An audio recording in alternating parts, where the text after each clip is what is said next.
Hi, I'm Sandra. Hi, I'm Sandra Dunn, recording artist. And for real holy love. Imperial Lounge presents an icon. Reggae dancehall by the beach. To be held at Imperial Lounge, 2 to 14 High Street, Margate Seafront, Kent, CT9 118. To be held on the first Saturday of each month. Your host DJ Matt. Also rotating DJs, Ruddy Boone, DJ Happy, and Younger General. Doors open 8 p.m. till late. Free entry all night. Music policy, reggae, dancehall, and a touch of soul. On the first Saturday of each month. Reggae dancehall by the beach. At the Imperial Lounge Margate. Do remember, you can also get VIP and shisha booking. More info on the World Jam Global website. That's www.worldjamglobal.com. Also www.imperialloungemargate.co.uk. See you there. Use them, it's the right thing you doing. Rebellious like Malcolm. 1, 2, 3, swing it. Do you have an old sound tape or your favorite cassette tape that you want converted to CD or MP3 format? Do you need a demo CD, radio ad, a DJ, or even a sound system for your wedding, birthday, or special occasion? Then why not get in contact with KTR Records on 07931 152 448 or check out our website on www.ktrrecords.com. We have been in business since 2004 and also undertake community projects. So for your remixes, doublets and all your sound editing needs, why not contact KTR Records, official sponsor of World Jam Global Radio. KTR Records, coming your way.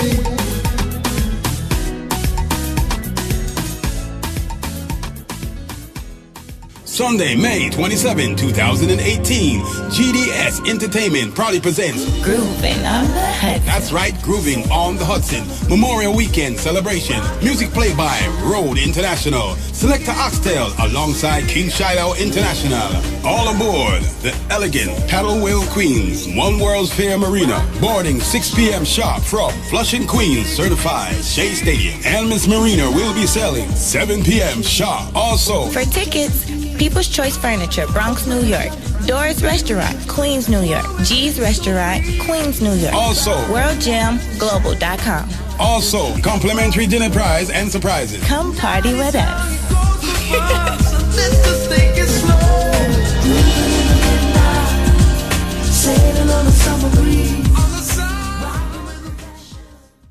Do you like music like this?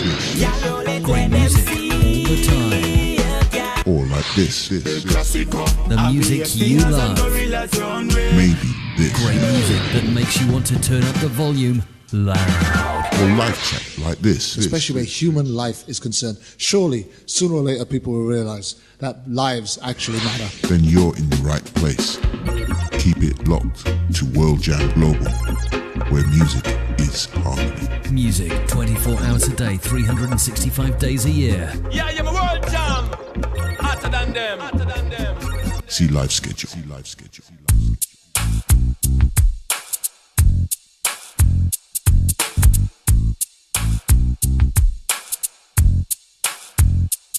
I already did my time. I paid for my crime. I already did my time. I paid for my crime.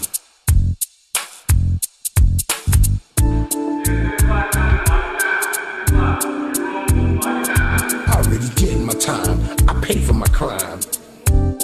I already did my time. I paid for my crime.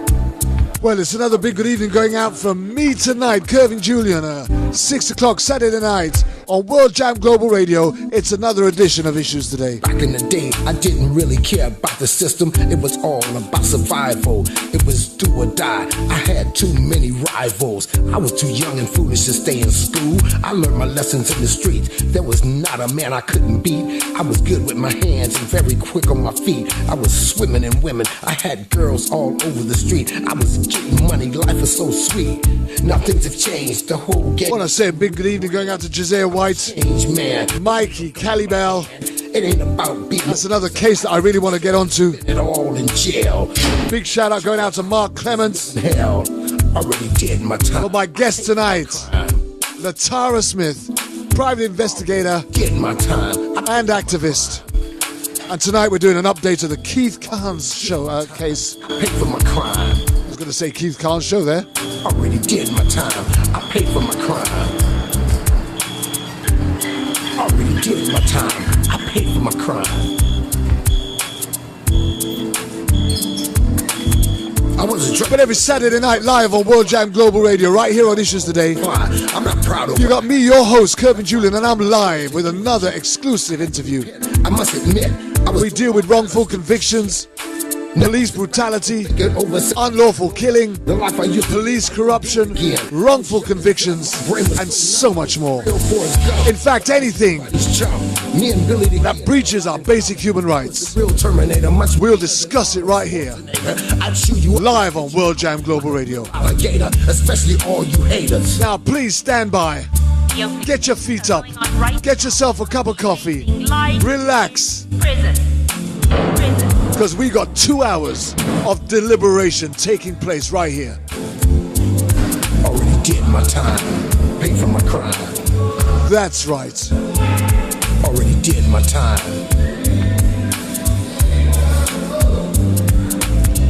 Please use the comments page to give us any questions that you might want us to answer. You can also catch us live on www.worldjamglobalradio.com.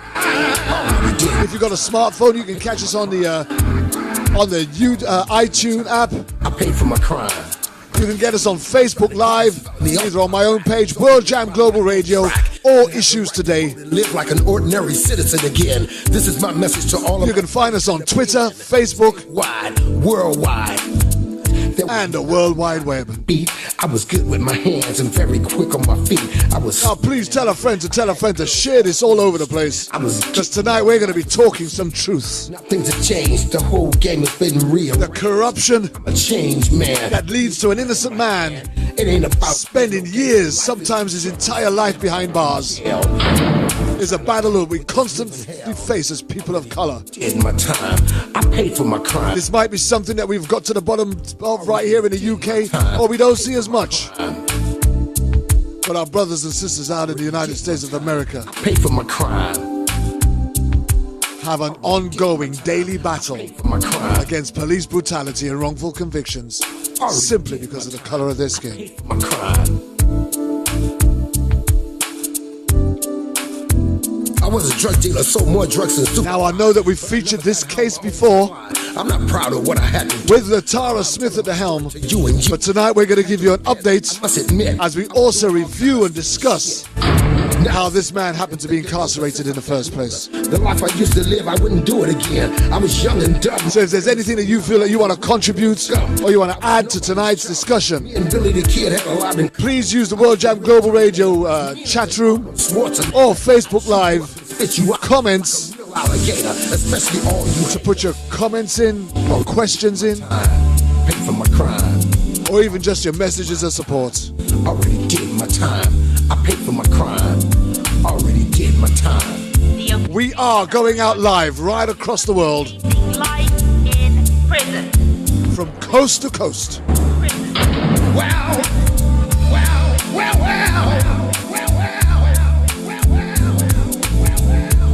Trying to cope with this living hell. I want to give a big shout out to everybody that's just joined us live. Trying to cope with this. And in just a few moments, we're going to be talking live to Latara Smith. Yes, I am. Yes, I am. Yes, I am. Yes, I am. We've featured her on this show on a few occasions, and she's a very lively performer indeed. Living hell. Living hell. Living hell. Already did my time. I paid for my crime. World Jam Global Radio. Our Father who art in heaven, hallowed be thy name. Thy kingdom come, thy will be done on earth as it is in heaven. Giving you just a few more moments to get yourself ready and prepared. And forgive us our trespasses as we forgive those who trespass against us. And lead us as we discuss the incarceration. For thine is the kingdom, the power, the glory, forever and ever.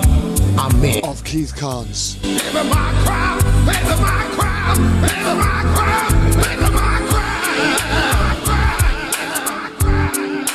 pay for my crime. Today's theme.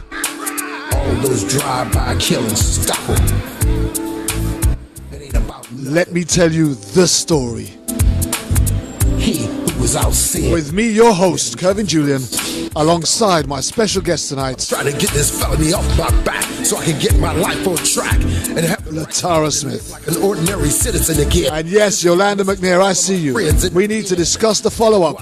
Worldwide. And put down. Drop me a message and we'll start synchronizing our times and dates, and we'll book another date in very soon.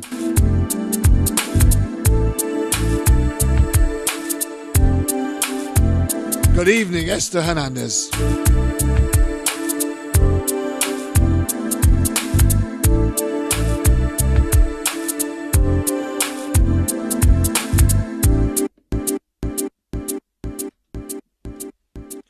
And now it's time to say a very special good evening to my very special guest tonight, Latara Smith.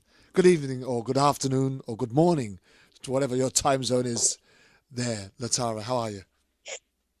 I am blessed. Thank you. Thank you for having me again. I love coming on the show. Well, we love having you, Latara, and as a mighty woman of God, we love to hear how your spirituality happens to overcome all when most people are hitting brick walls. Just introduce yourself once again to our audience. Tell them a little about yourself, what you do, and where you are. Sure. My name is Latara Smith. I'm actually located in Kansas City, Missouri. And here in Kansas City, Missouri, I am the director of the Casey Freedom Project. It's a ministry Lord called me to put together. And what we do is advocate for individuals who are innocent and wrongly convicted, okay?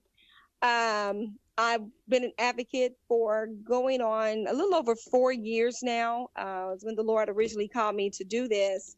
And just a year ago, I became a licensed private investigator here in the state of Missouri. And I did so under the direction of the Lord and, to help because I saw that, a lot of these wrongful convictions, had a lot of issues. And when you begin to investigate the cases, you find a lot. So the Lord, instructed me to become a private investigator. And here I am today, a licensed PI here in the state of Missouri. Here's the thing, because I've served God for many years now. And I often get asked the question, how does activism and Christianity go hand in hand? What do you say? Well, for me, it has to go hand in hand because I can do nothing outside of Christ. First of all, let me say that. And I do believe that is why my advocacy group has been very successful. We're very helpful. God has opened a lot of doors for us that that would not be open. So for me, I couldn't do it without Christ, okay? Because it's nothing that I could do in a case. I can't advocate a case. I can't work on a case. I can't do anything without the direction of the Lord. So for me, it takes prayer and fasting so that I can hear from the Lord on which way to go. And I can say to date, as of today, God has never misled me. Amen. Amen. Amen. In fact, I even go one step forward and say this. He was the ultimate advocate and activist. Yes, he was. Yes, he was. Most definitely. So now that we've done that part, because that's always a tricky part, when you get an activist and a Christian and a God-fearing person, some people seem to just think that they don't go together. Well, I've been an activist for many years and a God-fearing man, and I believe they go perfectly hand in hand. And without God, none of us would be here and able to do the things that we do, and even be able to get away with it, so to speak. Anyway, right. For me, we've done this show on Keith Carnes before. And I believe that you've been an advocate for Keith Carnes for a while now. And I do remember you sharing with me how you happened to engage on this particular case. Could you just refresh the audience's memory as to how you managed to get involved in the Keith Carnes' case in the first place? Yes, no problem. Actually, of course, I'm not from Missouri. I came here as a medical missionary about 7 years ago, roughly. So I knew no one here in Kansas City, and I had went to a local Walmart, and when I was there, a gentleman approached me, and he complimented me on the shirt I had on, which said "Saved." And by me wearing that shirt, it struck a conversation between myself and him. His name is RC. He's a wonderful gentleman. Sparked a conversation between us, and in that conversation came up that he had a friend who was in prison for a crime that he didn't commit. And you know, at that point the conversation twisted to, well, what's the deal with the case? You know, I'm a legal assistant, and you know, maybe it's something I can do to help. And so from there I found out about Keith Carnes' wrongful conviction. I, you know, came home, looked up his case a couple of days later when I spoke back with RC, and actually got Mr. Carnes' real name because, you know, when we conversated, he called him by his nickname, which was Trey. So once I got Mr. Carnes' real name and I looked up the case, the moment I pulled the case up and could read what was available online, you know, I immediately heard the Holy Spirit say, help him. I was actually getting ready to relocate to Florida, and I was so excited about leaving Kansas City. And then, you know, the Lord told me when I looked up his case that I was to help him, that he was innocent. And so from there, I researched the case, contacted Mr. Carnes in prison, wrote him a letter and said, hey, you know, I found out about your wrongful conviction. I believe you're innocent. You know, I'm here to help you. If you want my help, get back with me. I'm a legal assistant. I said, I'm good at what I do, and I'm anointed to do what I do. So if you want my help, contact me. And in return, Keith Carnes did, and it's been history from there. Here's the thing. You know, you're a saved woman, and your faith is in God. Your faith is in Christ. So somebody comes to you with this, hey, my friend is innocent thing. That's what most people say about their friends who are incarcerated, convicted or sentenced. What stood out for you about the Keith Carnes case that made you want to take it up and run with it? Well, first of all, when I pulled the case, you know, and I heard the Holy Spirit say, help him, he's innocent. I heard the Lord tell me to look into the case. And so I did. I diligently looked into the case. And I actually, before I started any work on the case, you know, even though I had heard the Lord say, you know, he's innocent, help him.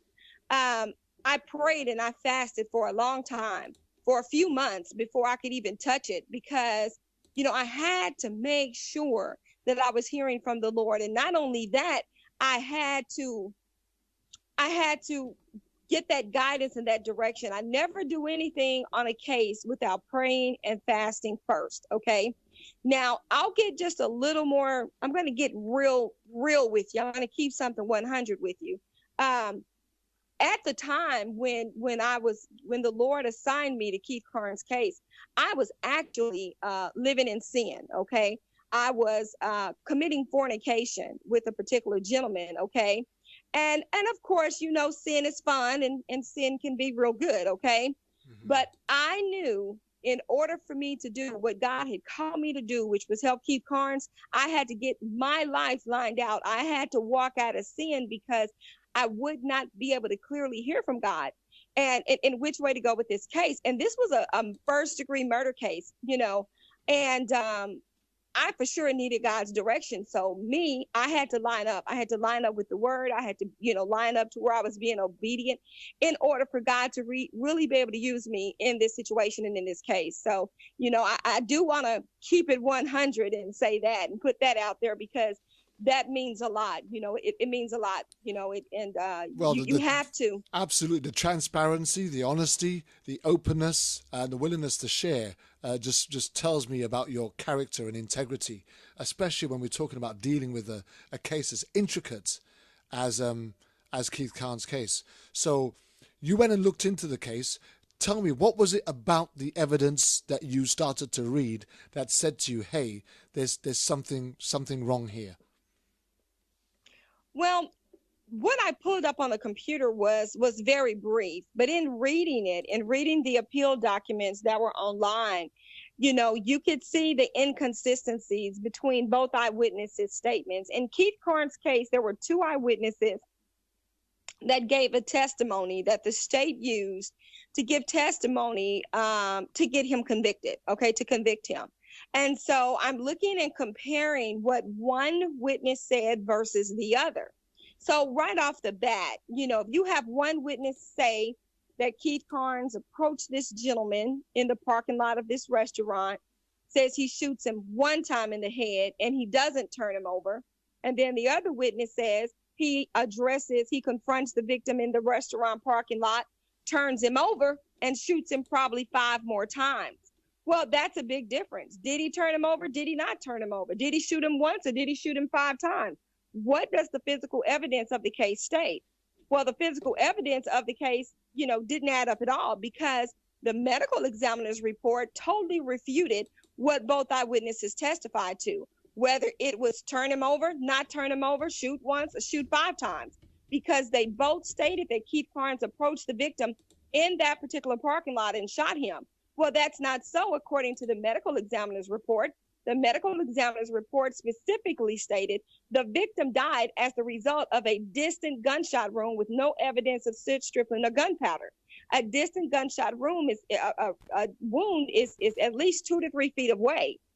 So how could the medical examiner's report say one thing? The other 2 witnesses, they say different things, according to each other. But the actual physical facts of the case is what the medical examiner said. And these witnesses' statements did not at all. It totally contradicted what the ME's report said. So that was the main thing. But when I began to dig, that's when all the dirt and all the corruption came out, is when I began to dig. Right. Now, let's just for the audience's sake, those who might be unaware of how the victim died, because at the end of the day, irrespective of whether or not Keith Carnes is innocent, there was a victim who died, somebody's child. Can you just explain to us what was the circumstances in which this individual was killed, so we can get some sort of not so much a bird's eye view, but just an armchair view of what took place that day? Sure. That got him killed. Sure. Yes, please. Sure. The victim in this case was a young African-American male. I believe when this happened, he was about 24 years old. And his name was Larry White, actually. Mr. White was a drug dealer, as such as Keith Carnes was a drug dealer at that time as well. The state's motive is saying that this was a gunshot. This was a killing over drug territory. Okay. So that's how this all came in. This is how this all came about. Two men, doing things they shouldn't do, but unfortunately they did. They fell prey to their environment. And unfortunately, this gentleman, lost his life, behind it. Okay. Well, wherever we are, we're fully aware of how the streets live. Even those of us that are not part of it, we're aware that there's another world that goes on out there in the streets of our communities. But that still doesn't warrant the death, and most people would want, if it was their child, for there to be some form of closure and justice. So if Keith Carnes was in that world or not in that world, how did he get tied to the case or to the victim? Well, according to, let's talk about the crime scene, and then I'll get to what I was getting ready to say just now. Yeah, go ahead. Keith Carnes was in the vicinity. Okay, he was actually at an apartment building down the street from where the victim was killed, in the parking lot of this restaurant. Okay, he was down the street, and he was in an apartment building that was known and people frequented for buying narcotics. Okay. That's where Mr. Carnes was actually at. Mr. White, the actual victim in this case, he, was, and like I said, this is a person's life, so no one should lose their life. I mean, it's a horrible thing But unfortunately, you know, for anyone, whether it's Keith Carnes, me, you, Larry White, or anyone, whenever you live that type of lifestyle, there's only one of few things that's going to happen to you. It's either going to be death or it's going to be the penitentiary. Yeah. Unless you walk in deliverance, Amen. Repent, turn from your wicked ways, and Amen. get out of that. Preach it, girl. Preach it. Okay. So, you know, that's basically how Mr. Carnes was drawn into it. Now, once I began to dig in the paperwork, it was plain to see that Mr. Carnes was charged with this crime that he was set up, and it was retaliation from the detectives within the Kansas City Police Department. They wanted Keith Carnes because they could never get him selling drugs, okay? To this day, Mr. Carnes does not have any type of drug charges. And once I began to really dig into the paperwork, it was clear to see that the detectives, one particular detective by the name of Robert Blim, I'm not afraid to mention his name because it needs to be mentioned in Jesus' name. Amen. He is the one who manipulated the paperwork between him and a couple of his detectives that worked underneath him. What they did is they preyed upon a new homicide detective by the name of Avery Williamson, who had just come on as a homicide detective. And upon interviewing him, he told me the homicide case involving Keith Carnes is the first case that he ever worked in homicide, period. Okay. So they used this man. You know, they used him. He was in training. A rookie. So, you know, just as he told me. Yes, he was a rookie. And just as he told me, I did what I was told to do. I said what I was told to say, and I wrote what I was told to write. Okay. This is in a recorded interview between he and I. So I really believe in my spirit, Kervin, that he was a victim as well. I believe they manipulated him, and I believe they used him. But the paperwork most definitely shows that there was a botched investigation, and it was purposely botched in order to, you know, get Mr. Carnes charged with the crime. The former Jackson County prosecutor, Amy McGowan, was involved in Keith's case in the beginning. She is the prosecutor, according to both eyewitnesses' recantment statements, that forced them and told them, forced and coerced them and told them to implement Keith Carnes as the assailant. Okay.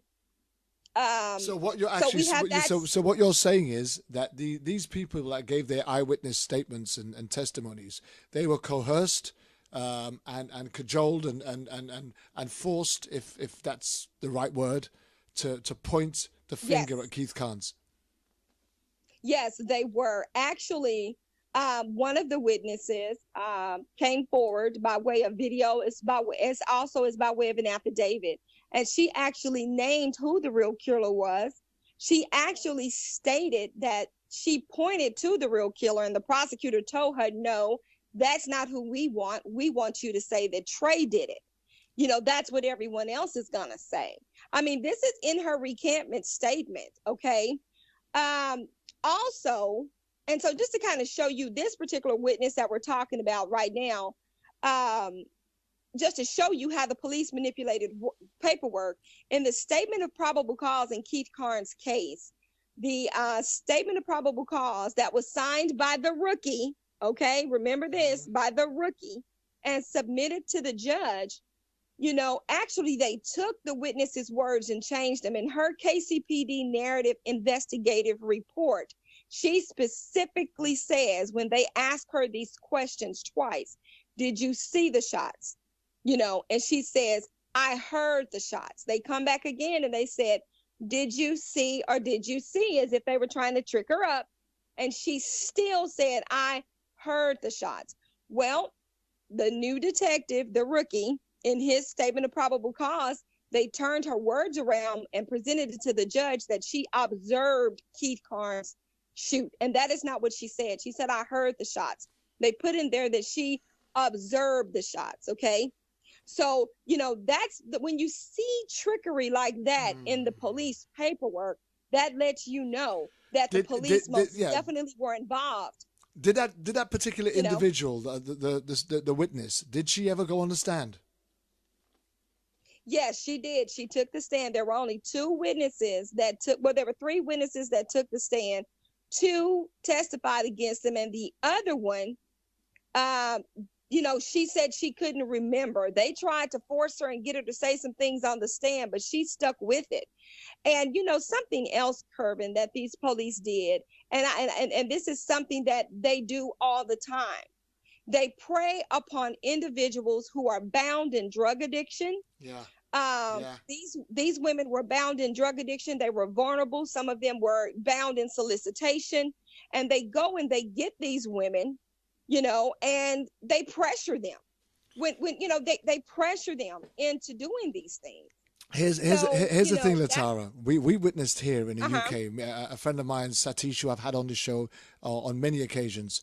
We were part of the Cardiff 5 campaign, which was, again, it was people of colour who were charged with a murder that they didn't commit.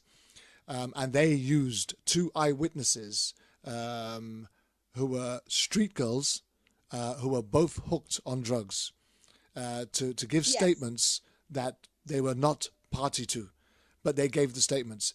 And when we found out, because we had to interview these girls before the police knew what we were doing and what we were up to.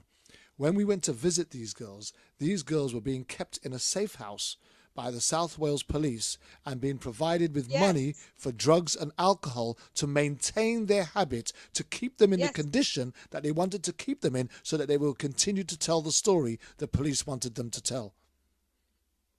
Yes. And you know what? It's funny that you brought that up, because I'm going to fast forward and skip to another witness real quick. Okay. There were 4 witnesses. Let me see. 1, 2, 3. Okay. There were 3 that actually took the stand. Okay. The 3rd young lady is the one that said, hey, I don't remember anything, because what happened when they went to call her in to testify, she was in prison. So she had time to sober up. Okay. Not only that, but when I went over and read the transcript, something else she said when she took the stand, there were a few things she said. One thing she said is, I don't know what's on that paper. She said, I was illiterate. I didn't even know how to read until after I went to prison. That is when I learned to read. So I don't even know what's on that paper. I just signed it. Okay. She also mentioned that she said, I was so high, I would be up 2 or 3 days at a time. I don't know what I told you guys. I would have told you anything if it was going to let me, get cut loose so I can go get high again. I mean, she kept it 100 when she took the stand. And so at that point, the prosecutor in this case, her name is Dawn Parsons. She actually ended up being the one to take Keith Carnes to trial, because Amy McGowan, the original prosecutor in Keith Carnes' case, committed some type of prosecutorial misconduct, and they got her out of Jackson County. And now she's over there just as shiesty and corrupt as ever in Douglas County, Kansas, where she's also been disciplined by the Supreme Courts as well for prosecutorial misconduct. Well, Dawn Parsons was the new prosecutor in the case. And what Dawn did, this girl is actually on the stand, and she's being questioned by Dawn Parsons. And Miss Parsons asked her, she says, so once you gave your statement, did the police take you home? The young lady said, no, I was homeless. I didn't have a home to go to. They dropped me off at a park and gave me money. Okay. So she tells them on the stand that the police officers dropped her off at a park after she gave a statement, and then they gave her money. Okay. Then she goes, I mean, yeah, it's wicked. These people are wicked.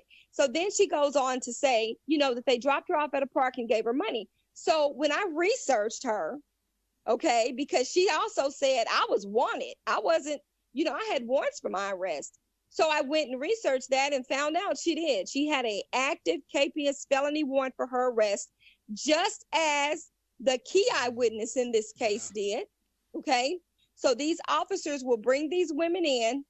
They're already bound and addicted to drugs. They're bound in solicitation. They have warrants for their arrest, and they get a statement out of them. Then they let them go, which means these officers committed Class D felonies because they failed to execute arrest warrants on these women. But can you imagine the pressure that was on them?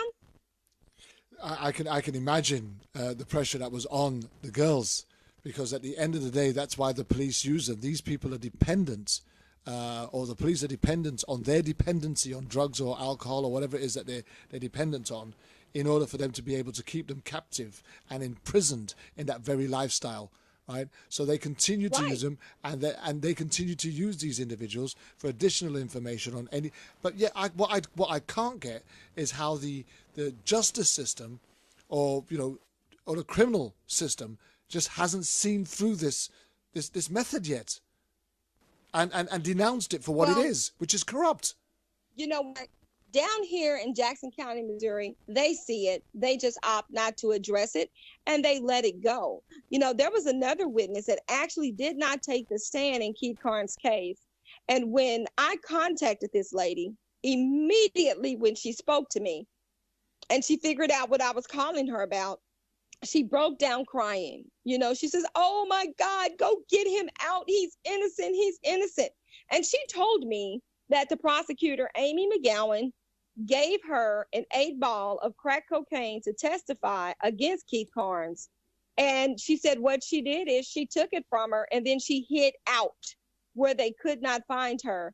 But, she did come forward and do an affidavit and an interview with me. She didn't want to bring that up in reference to the 8-ball of crack cocaine, but blissfully someone else was there when I interviewed her. And, we should be addressing that situation here in a little bit. But yeah, so this prosecutor gave her an 8-ball of crack cocaine. So, yes. Now, the main key eyewitness, who also came forward and recanted, this young lady came and met me in it's called Ad Hoc Group Against Crime here in Kansas City, Missouri. The founding director of that organization is a gentleman by the name of Alvin Brooks. Mr. Brooks served as a KCPD officer for years, like years upon years upon years. And at this time, when this witness came and met me in his office, he was the president of the KCPD Board of Commissioners. Okay, so he's the top dog at the police department at this point. At that point, rather. The witness came and met me there in the office, sat down with Alvin Brooks and myself, gave her recantment statement, said it to me and him at the very same time. We used his computers in his in his group there, his office, to type up the statement, to print it off, and he called his travel notary to come and notarize the statements. He signed off as a witness as well as I did, okay? That was about 4 years ago. Do you know that they have ignored that? They have, Mr. Brooks came back and says, well, I think she's lying. Well, you signing on the affidavit is not saying whether you believe it or not. It's saying that you witnessed her come here and tell me this. But he had a duty as the president of the KCPD Board of Commissioners to get this looked at. But Absolutely. He didn't. Even on that, you've also got a signed or an interview with an individual who is claiming that an officer gave them a Class A drug. Now, if somebody went to the police and said, I served them with Class A drugs, at the very least I could be charged with possession with intent to supply, right? A Class A drug, which is a very serious drug. If somebody is saying that about a police officer, a law enforcement officer who has a reputation at stake, who is a service to the community and the state, surely that should at least be investigated, even if it wasn't believed. Well, in this situation, it wasn't the police. Well, I'll tell you, in that particular witness's situation, they came to the office and met me. What she said in her recantment is that she was on the block, hanging out with some friends on the corner. The police pull up and say, hey, you need to go with me. The prosecutor needs to holler at you. So they take her in. When she gets in, she says she sits down with the prosecutor, who was Amy McGowan at the time. And Amy McGowan tells her, I know that you were on the corner and I know that you saw this incident, okay? And told her, you need to tell what you saw, because if not, you need to go along with this, because if not, I'm going to have you arrested every time you come out of the house. And she said in her affidavit that she told her that, she had just got high. She was high that day. She said she smoked 8 ball of crack cocaine that day. And she said, well, I just got high, and she says, do you have anything on you now? And according to this witness's affidavit, she says, yeah. And she pulled out, some crack, a pipe, a lighter, a good amount of crack, and said, yeah, I got this right here. And she said the prosecutor looked at her and said, I don't care about none of that right there. Put that back in your pocket, as long as you say that Keith Carnes did this. Wow. How about that? Wow. And this is all in the paperwork. So when we filed in court for Mr. Carnes, and I know we'll get to that probably in the second half, but I want to say this really quick. When we filed in court and utilized these affidavits, what our local prosecutor's office did, Mrs. Jean Peters Baker, and the person right underneath her, which is Dan Nelson, they came back and they said the witnesses were not credible. He said either they lied back then, when they testified against Keith Carnes. They worded it like this in the motion. Either they lied then, they're lying now, or they lied both times. And they refused to hear the evidence in court. The motion was denied by the judge to hear it on the local level due to jurisdictional issues. So we had to go up to what's filed a Rule 91, and we can get to that in the next step, but in the next segment of the story. But the point I'm making is they totally disregarded these witness recantments, just period, point blank. Okay. So here we are now, right? The young man has been murdered. Keith Carnes is being charged. He would have obviously been interviewed prior to being charged. How much of his statements and his defense and his alibi was researched, investigated, corroborated, supported, and put down on record? They didn't investigate any alibis. Keith Carnes told him that he wasn't there at the crime scene. But you said that he was on the block, or he was down the road from the block. He was in an apartment or wherever he was. Right. He was in an apartment building down the street. So he told him he wasn't at the crime scene. And I can't recall if they asked him. I believe they asked him, was he at that building? And I believe he denied that as well. But that is where he was at, and that did come out later. But as far as, we've had, several people that came forward and said that that's where he was because they were there with him. But of course, the police didn't verify any of that. Now, the one eyewitness had placed Keith Carnes at the crime scene with a couple of particular gentlemen. The other eyewitness that testified placed him at the crime scene with somebody totally different. Okay. But what's really sad here is that one of the eyewitnesses placed a particular gentleman with Keith Carnes at the crime scene, and she said that this person had a weapon. She placed him at the crime scene, standing on the corner with Mr. Carnes with a gun. Okay. This gentleman was brought in for questioning, and he gave an alibi as to where he was at. And it turns out when the police went to investigate his alibi the following day, that young man was telling the truth. He wasn't even in the state of Missouri. He was the next state over at a Bank of America in Lenexa, Kansas, cleaning that bank with his then girlfriend on camera. At the same time, the eyewitness put him with a gun at the crime scene with Mr. Carnes. But at that point, should that not have just rang alarm bells? Well, guess what? That's what I was getting ready to say. At that point, all of that was suppressed. We did not know any of that until I pulled the case and went through the police investigative file and pulled out those documents. Those KCPD reports, several of them were withheld from Keith Carnes. Okay, he didn't get them. Now, there's a major one also that he did not get, and this also goes along with how Keith Carnes got a bum rap here. And that is, it was a major conflict of interest for him to have had the defense attorney, Willis Tony, that he had that represented him in the murder trial, okay, as well as one of his appeals, okay? Major conflict of interest. Now, this paper was also withheld. Now, whether it was withheld from the courts or whether Willis Toney withheld the document, there was a KCPD narrative, okay, that a suspect in the case, when they interviewed with the police, this particular suspect gave the KCPD officer some information.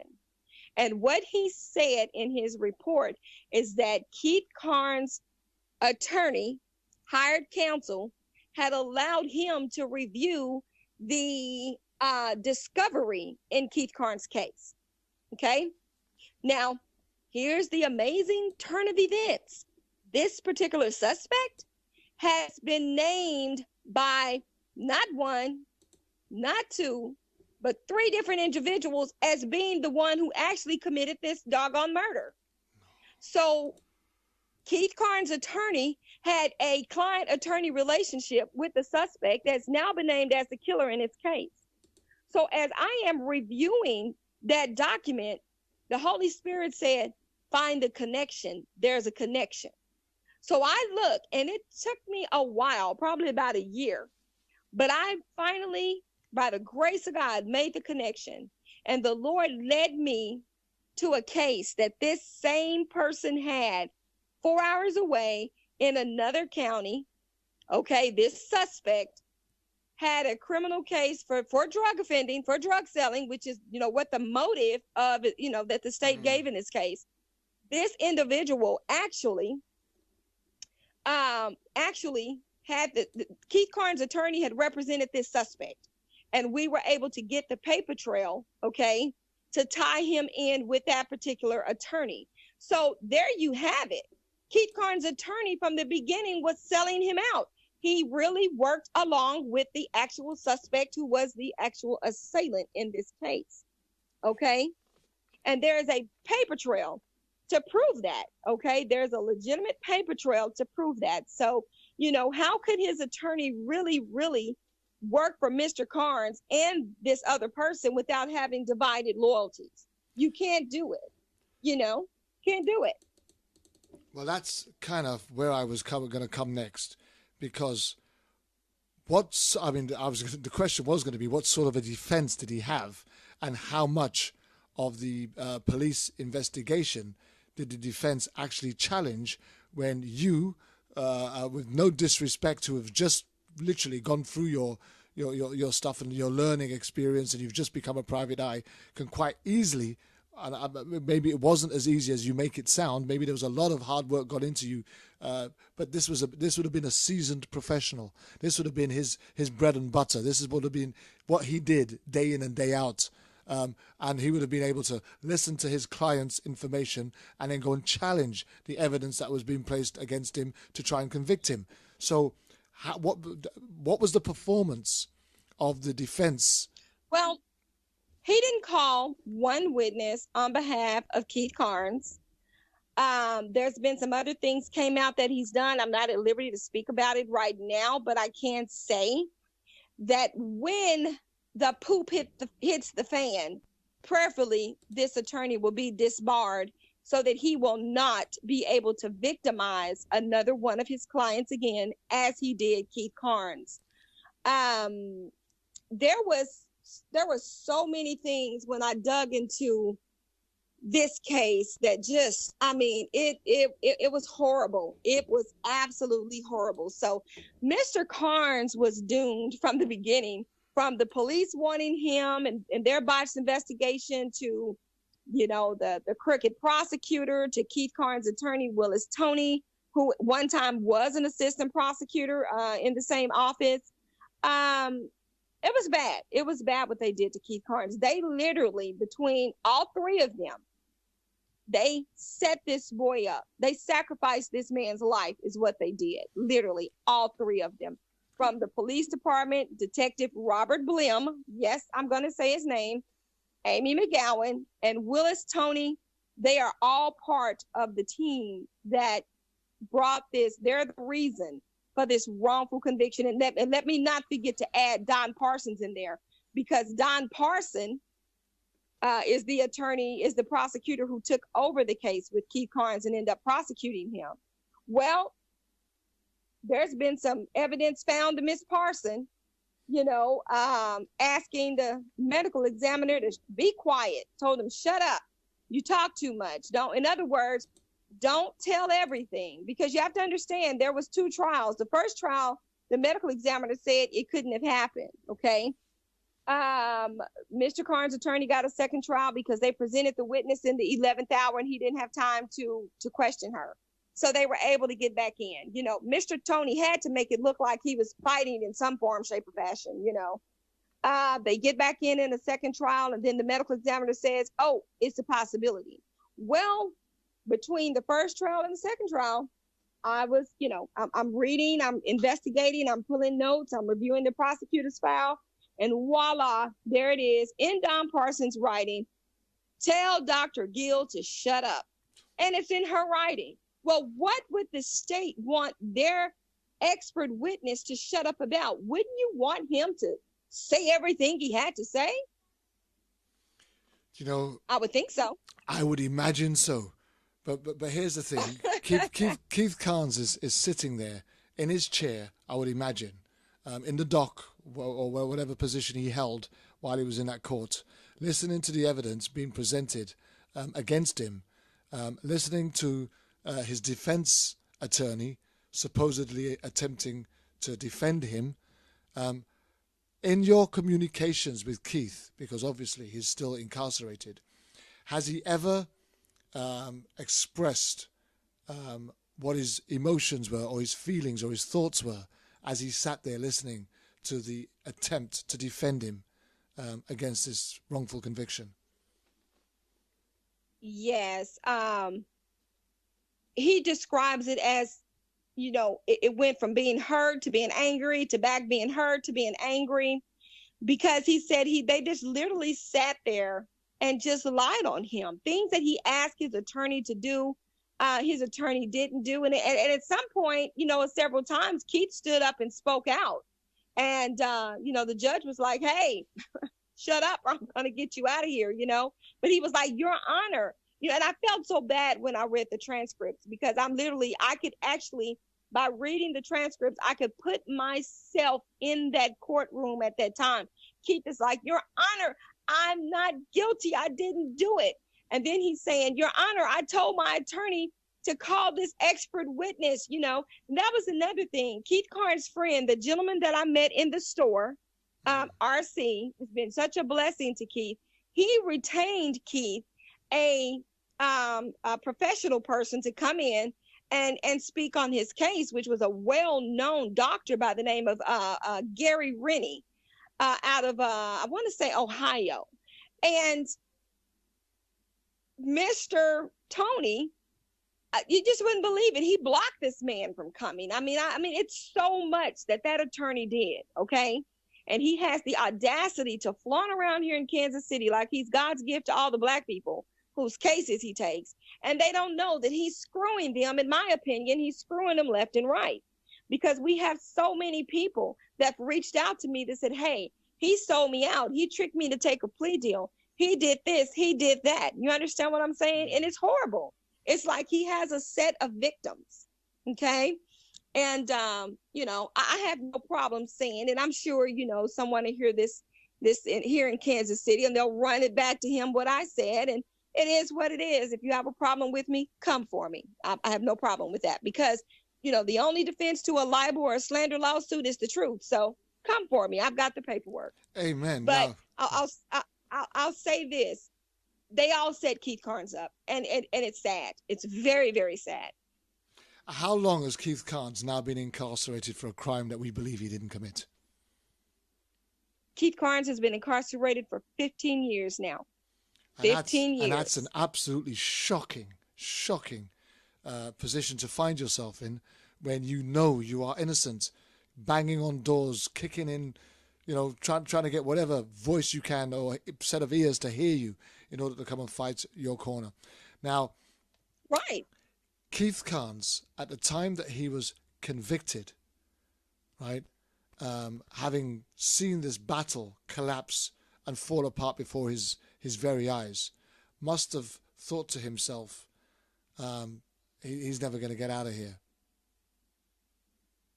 Well, you know what? He'll say something totally different. He says, I know the Lord is going to bring me out because I did not do this. Even though Keith Carnes was, doing what he was doing and walking in rebellion and defiance and disobedience and all those other things he was walking in, he did have a relationship with the Lord. He was raised majority, with his grandmother. And she raised him and his brother both to know the Lord, drug him to church, so the word was in him. And what the word says, raise your kids up, in the way that they shall go. So when they get old, they won't depart from it. They won't depart from it. It was in him. Right. It was in him. So he knew what to come back to. And, so it's been his faith that has walked him through. It's been his faith that has got him through all of this. So.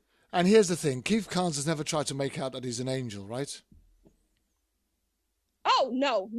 He'll be the first to tell you. He'll give you his testimony real quick. He'll tell you where he was and what God got him from and what he's not going back to.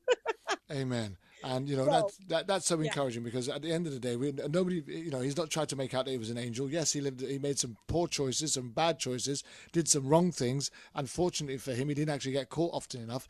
But I think we're all too aware of when there are individuals that the police want to get their hands on for whatever reasons, because some of these crooks are just too smart to get caught by these officers who are not smart enough to catch them. Now, we all know that what's done in the dark comes out in the light, and eventually justice will prevail, we hope, right? But what we have an uncomfortability with, what we believe to be fundamentally wrong, is when police are prepared to fabricate information, evidence, lie, and destroy the lives of people, taking away real justice from those who need it. Because the parents, the family members of the victim who died have been able to focus their hate on the wrong person. Right. And, I've met the victim's sister. We've talked and conversed before because he's, his mother has since then passed away. He had a brother pass away recently. But I've talked with the victim's sister, and actually I presented things to her and showed her, the witness statements as far as the videos and things like that. And she's actually spoke with Keith Carnes.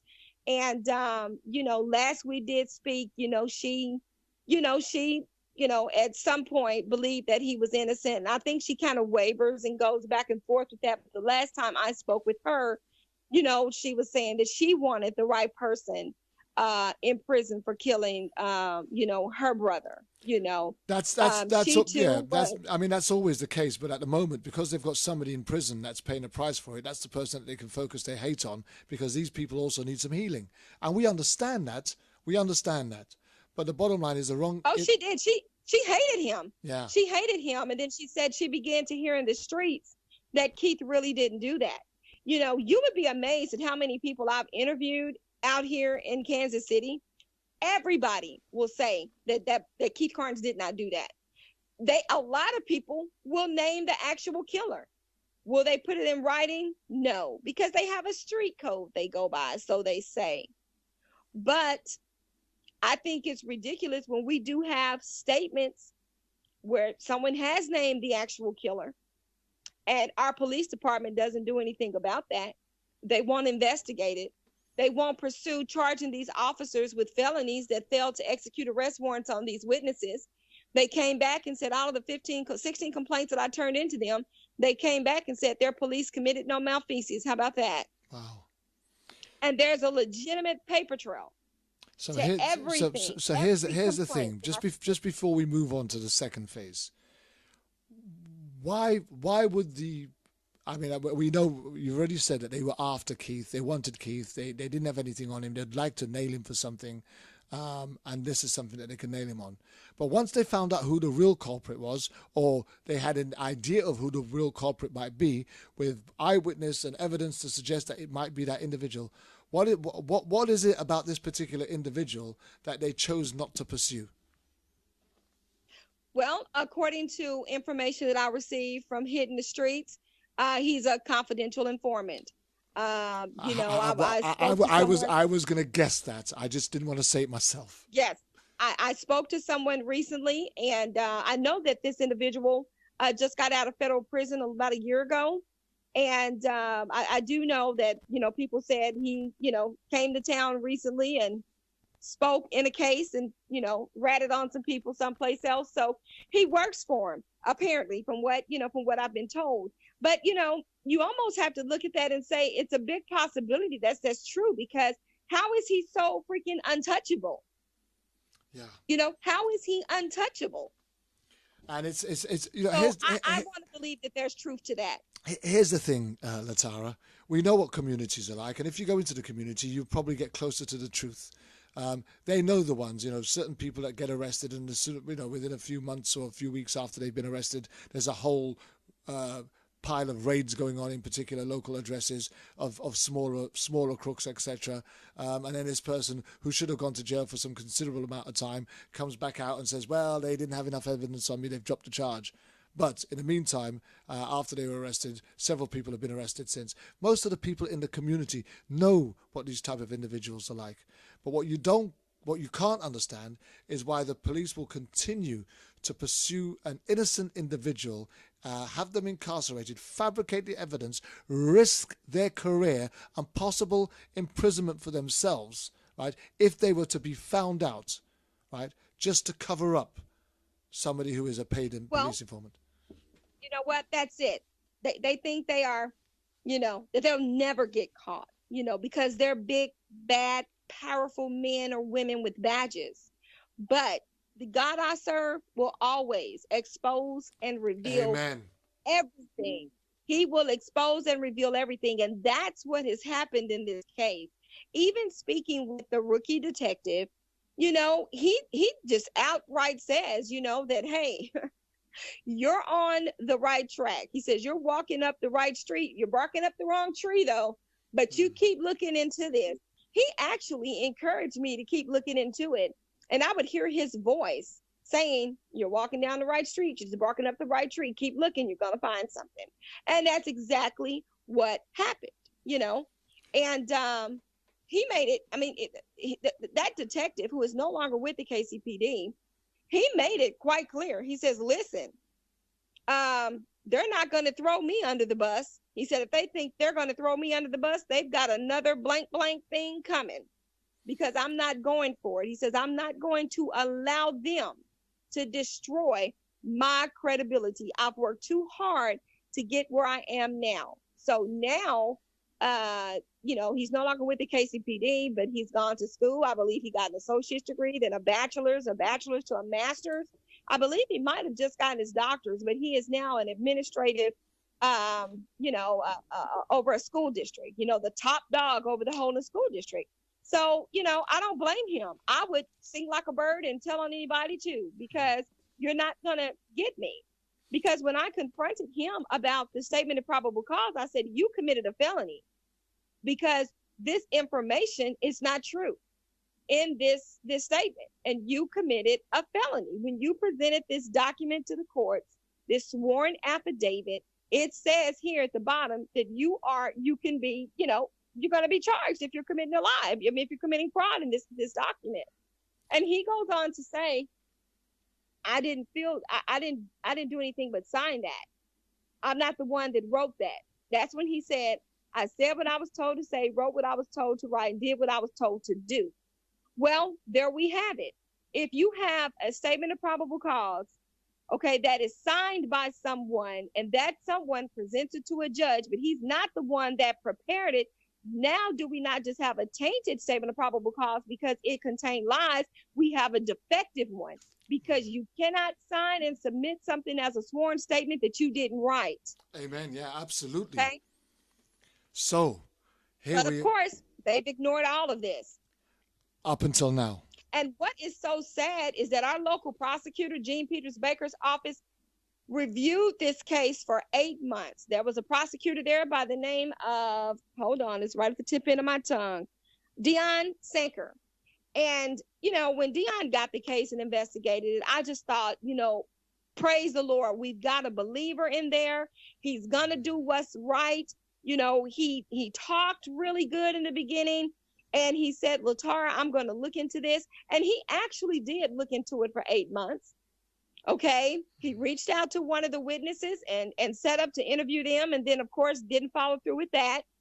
That witness has since then passed away, but we do have her on video, and we do have her affidavit in writing as well as her interview statement.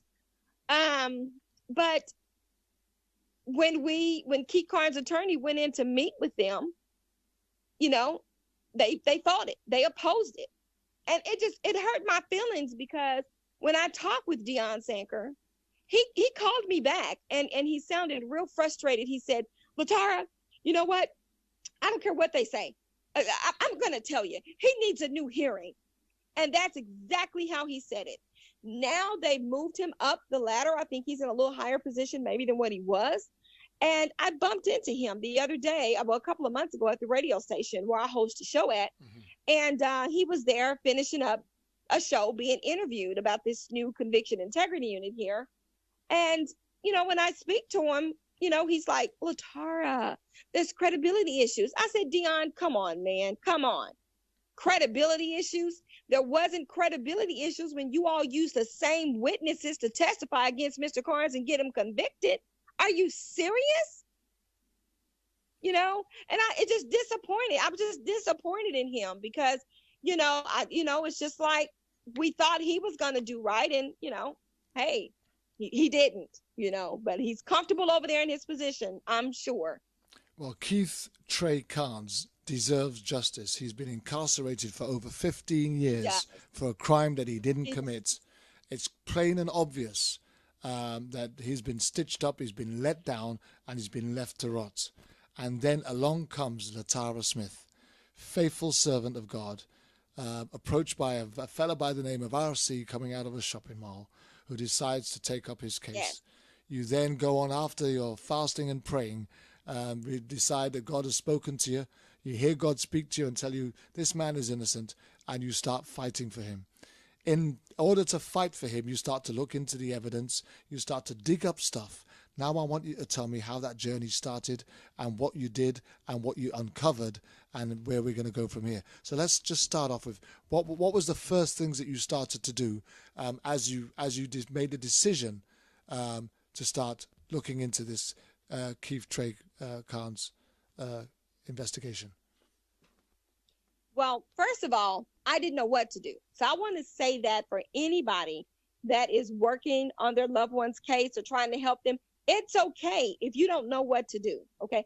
I wasn't always a private investigator. I just became a PI the last year, okay? So for 3.5 years, it was just me working, advocating. I didn't know what to do. But that's where my prayer life came in.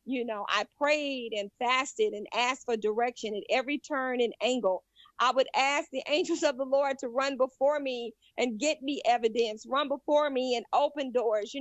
I'm telling you, I talked to witnesses that the hired private investigator on Mr. Carnes' case they wouldn't even talk to him. Okay. But I would pray and say, angels of the Lord, run before me and minister to them, touch them, prepare, go before me, make these crooked roads straight, touch them before I get there. And I've never had a witness not cooperate, not just in Keith Carnes' case, but in any case that I've worked on as an advocate or even now as a PI. Because it's just all about, for me, it's all about prayer and it's all about a reproach. So as I prayed and was asking the Lord to lead me, he gave me step-by-steps of what to do. Pull the police investigative file.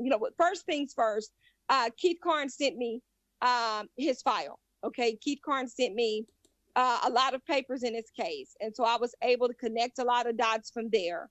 But one thing the Lord has showed me, and I want you all to listen who may be fighting on your loved one's cases, is that when you pull the police file, okay, I don't care if your loved one already has their case documents.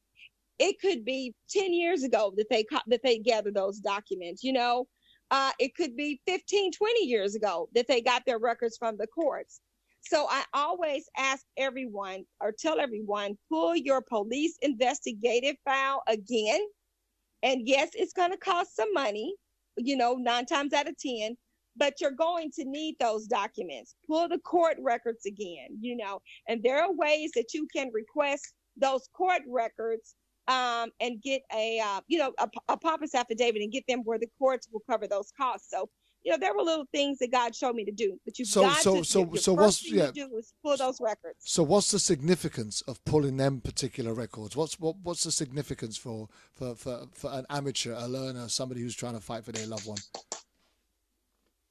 Well, in Keith Carnes' case, what happened is he had certain documents, but when I pulled the files, I got documents he didn't have. Wow. Okay? So if they've withheld documents, let's just say that when you pulled your documents, they were fresh on your case. They knew to have someone in place to say, hey, let me, if you got a request on this case, let me go through it before you send it out. So they're going to pull out what they don't want to pull. Okay. Maybe 10 years later, 15 years later, those same people are not in place. And if there aren't, they're not going to remember your case like that, And they're not going to remember they're not going to remember the documents that need to be hidden. Exactly. So they're going to release something that you did not get before. Keith Carnes had never had the document that said, this particular, the assailant had mentioned in the police report that Keith Carnes' attorney allowed him to view the recovery. I mean, to review his discovery. Here's the thing. Just 1 second, Latara. It's funny you should say that because, I refer to the Cardiff 3, Cardiff 5 case as often as I can because it was the one that was really significant here in the UK. And one of the discoveries that we found when we were allowed to go back into the discovery room to go and fish out documents that they thought was unimportant was a letter from the chief of police of that state saying that these people weren't innocent. These people were innocent, and they had the name of the person who was eventually charged with the murder 4 years later, that was their likely suspect. And that was the chief of police himself actually saying that these guys that they were sentencing or that they were investigating were innocent, signed by him on his local constabulary headed note paper.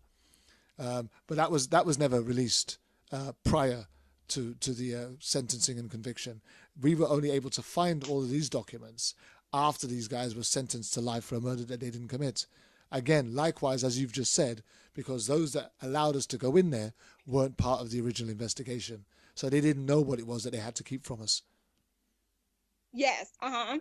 So I can... I can't believe it. I can understand where you're coming from with that. So now that you've got these documents, you've got the records, you've got the court files, you've got the court papers, and you've got the police records and investigations. What was it that you started to pull out of that started to ring the alarm bells that made you now start to pursue this with vigor? Well, I can tell you, you could automatically see inconsistencies within the police records. There was a particular investigative report where they actually interviewed the victim's cousin. And the victim's cousin in his report specifically said, such and such was there, saw the shooting, and said it was two people. Well, you would think, being the police, these investigative, trained, highly skilled detectives with all these certificates and trainings for what they do, okay? You would think that they would go, especially if it came out of the victim's, a family member of the victim, if it came out of their mouth, that there was someone that saw the shooters and it was two shooters. You would think the police would go and interview that individual. And that's coming from a family member. That's coming from a family member. And they didn't. And not only, and it's no reason they didn't, because they named the individual. The cousin gave a street name for the guy. The police in the report, says, well, such and such is really legal name, such and such, date of birth, such and such. So, I'm looking at that, and the Holy Spirit says, reach out to him, find him, and ask him if he's ever interviewed by the police. Sure enough, I find him.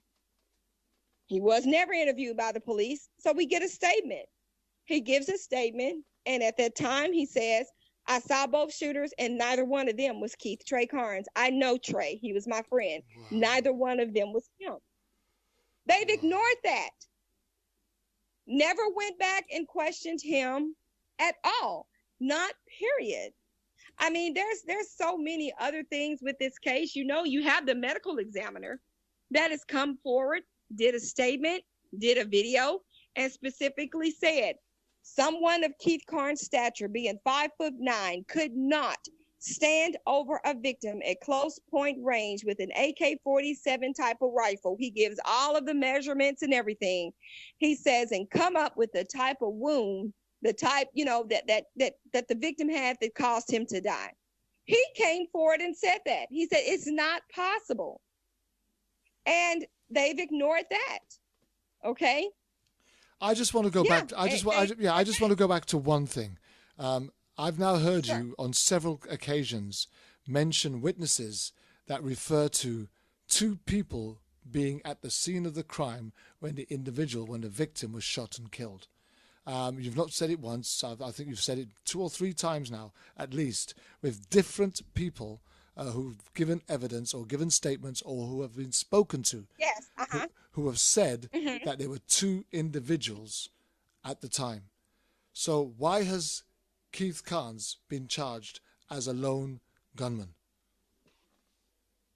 Well, I will tell you this. There was another individual, and that goes back to them manipulating the paperwork. Okay. The one witness that stated that Keith Carnes, let me see, the second eyewitness that stated, you know, Keith Carnes was running, chasing someone. She also said there was a second person, and she names this person. Okay. This person was brought in by the police department because in an apartment where the murder weapon was found, was an ID of this particular gentleman. Okay. They got the gentleman, brought him in, they lock him up, they question him. First time around, he lies and says he doesn't know anything about anything. He thinks about it. He goes back to the detectives. He tells the detectives that he owned the gun.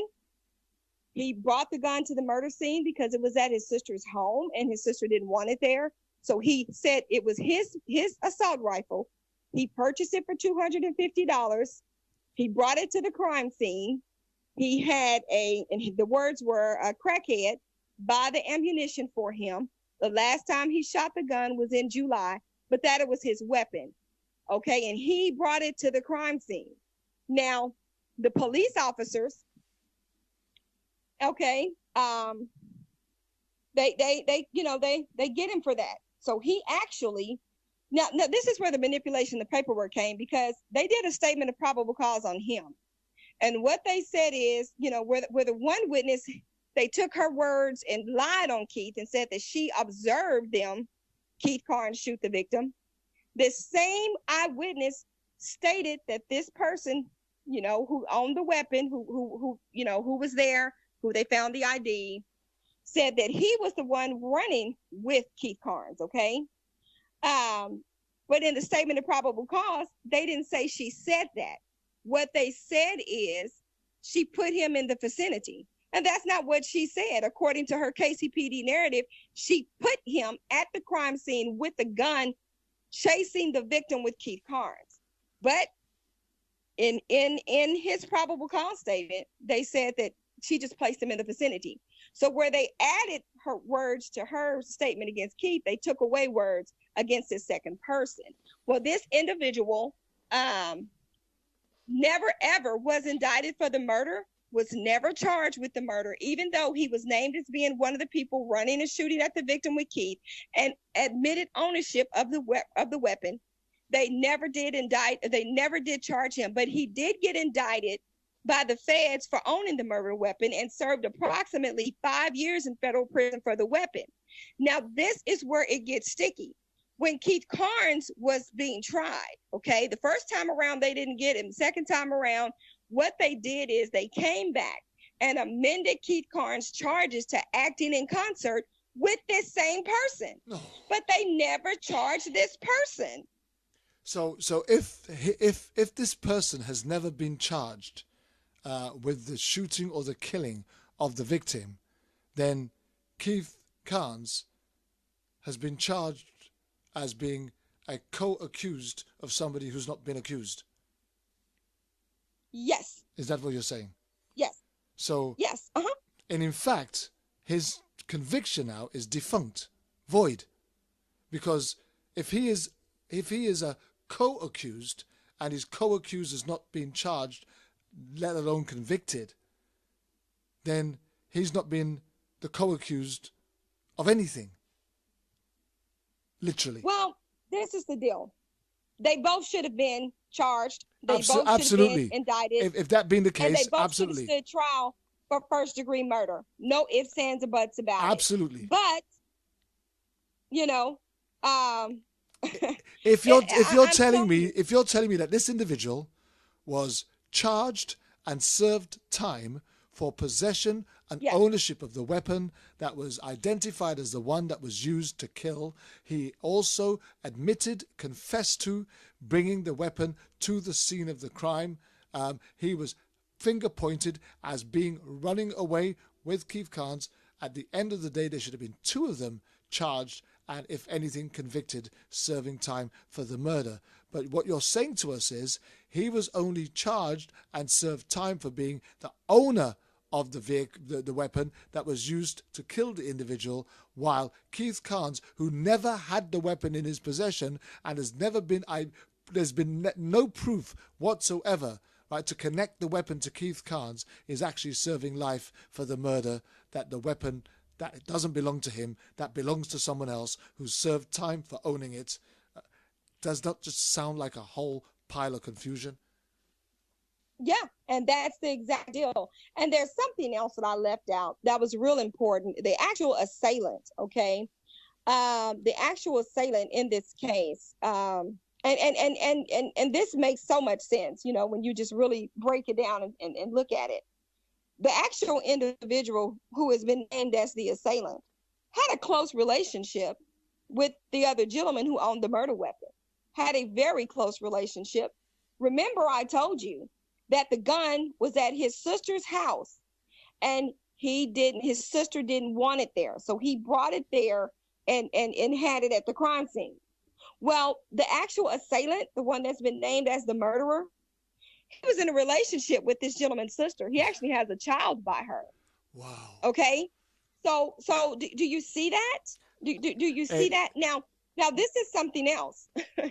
The actual assailant in his police report, okay, says, hey, I wasn't nowhere around.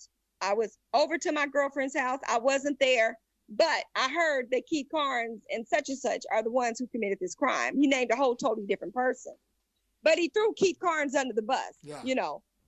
But check this out. Even though he says he wasn't there, I found two witnesses. There were two witnesses. Of course, I didn't have to find them. Their paperwork was already there. When they gave their report to the KCPD, one witness, okay, which is the one the police officers gave the money to, dropped her off and gave her the money after they took her statement. Yeah. In her report, she tells the police that she comes in the drug house, she approaches the assailant and asks him to front her some dope. He tells her, no, I'm not going to give you nothing. Get on out of here. But at that time, right then, she says, the guys, his friends, came in the apartment and told him that, you know, the victim was out there selling. And the assailant gave his friends the order to make that nigga disappear. Do you hear me? I'm hearing but you clearly. He says he wasn't there. He says he wasn't there. Then the other witness, the one that the prosecutor gave the 8 ball of crack cocaine to, who absolutely hid out and didn't want to testify. She hid out so she couldn't be used to testify. She placed herself in the alley behind the building, smoking crack cocaine. And she says in her statement that the assailant approaches her and tells her to come in the back of the apartment building, which that puts the assailant right there in the area where the shots were fired. And that makes two people that puts him there, even though he puts himself someplace else. So the police had to know that he was lying. Yeah. The police know this. They know what they did. They botched the investigation purposely to frame Keith Carnes. And they did a good job at it so far. Was Keith Carnes that much of a menace in his community? Was he that bad? You know, to my understanding, I'm not from here, but to my understanding, as I interview different people, they say he was, a pretty big drug dealer. Okay. So, a pretty big drug dealer, moved quite a bit of weight, had quite a bit of money, and, quite a bit of enemies as well. So, that the assailant who actually did the killing, from what I've heard, putting my feet to the streets, that he really had jealousy and animosity towards Mr. Carnes because, he wanted his business. And of course, when he, went up the way for this murder, he got it all until he ended up going to federal prison his own self on a dope charge. So. Without trying to decharacterize the victim, he was on the street corner dealing. Was that a place where he was used to dealing, or is this something that he shouldn't have been doing? He'd stepped on somebody's territory. Well, from what I understand, one of the witnesses in the case, he was not in his regular territory, okay? But he had family that lived over there, and he did what he did different places. But this is the trick there. One of the witnesses that I found, she actually was with the victim all that day. She was holding his drugs for him. She was selling with him that day. And she said that there were two guys that approached him and argued with him, okay, about being over there in that area. And neither one of those men were Keith Carnes. Now, this is the only witness that could have exonerated Keith, okay, because she came forward and said that Keith Carnes is the one who waved her to safety, that she was on a porch. He was on the porch in front of the apartment building when the shots started down the street or whatever, and she was running for safety, and he waved her onto the porch. Wow. So she was the only person that could have given a statement. So why wasn't she interviewed? Why wasn't her statement made available? And why wasn't she included in his defense? Okay, are you sitting down? Are you ready for this one? I'm ready. Okay, I'm sitting down tight. Grab your britches on this one. So what she does is she goes to the attorney's office, Mr. Willis Tony, with Keith Carnes' girlfriend, Tennille Benton, who he was dating at the time. She picks her up, takes her to the office, and says, this woman has information that can exonerate Mr. Carnes. So instead of Keith Carnes' attorney taking an affidavit and maybe ordering a deposition or whatever, he contacts the KCPD homicide detective, Robert Blim, and says, hey, I've got someone in my office that can exonerate Keith Carnes, and so he says, okay, we'll send her my way. I'm assuming that's what he said. So she goes to the police department. The police officer in his report totally lied because he said that she voluntarily transported with him. He picked her up and she went to give a statement with him, which is not what happened. Mr. Carnes' girlfriend transported her to the police station, stayed there with her for a while, and he interviewed her. She said she gave a statement. The police detectives were coming in and out, in and out, in and out. Then they came out and told her, well, it's going to be a while if you have to go ahead and leave. And she said, no, that's okay. I'll catch the bus home. My ride can go ahead and leave. I'll catch the bus. I want to get this over with. So she stayed. They come back in. They call her back in. She gives a statement. She signs a statement. And then she leaves. How about that detective, Robert Blim, wrote in a KCPD narrative that she came to give a statement. She seemed nervous, and she left without giving a statement and said that she was going to return the following day. That sucker did away with her statement. Wow. So I found her. She gave a statement, and I'm going to tell you what happened. And so I'm going to tell you what happened. They did call her in. She did testify, but let me tell you what they did. She had been to all the court dates, had been there on time. Mr. Carnes' girlfriend was real supportive of the case and Mr. Carnes, and she made sure that she got that woman there. That woman appeared at every court date on time. But this last court date that Mr. Carnes had, she had gotten high on crack cocaine that morning. because she was nervous about going. And when Mr. Carnes' girlfriend came to pick her up, and she says this in her video statement, she says, I wasn't ready. So I caught the bus and then I went. Well, she says she got there and she was about 30 or 40 minutes late. By then, they had issued a bench warrant for her. She's not knowing this. She checks in up front with the court clerk, and the court clerk alerts the sheriffs and tell them she's here. They serve the warrant, take her and lock her up, put her in jail on that Friday, bring her back on Monday in orange clothes to testify. And then the judge tells her he did not deem her statement credible because he had to issue a body attachment to get her to come in and speak. But don't you know, on some of the other witnesses, especially the key witness, they had to issue body attachments to get her to come in and speak.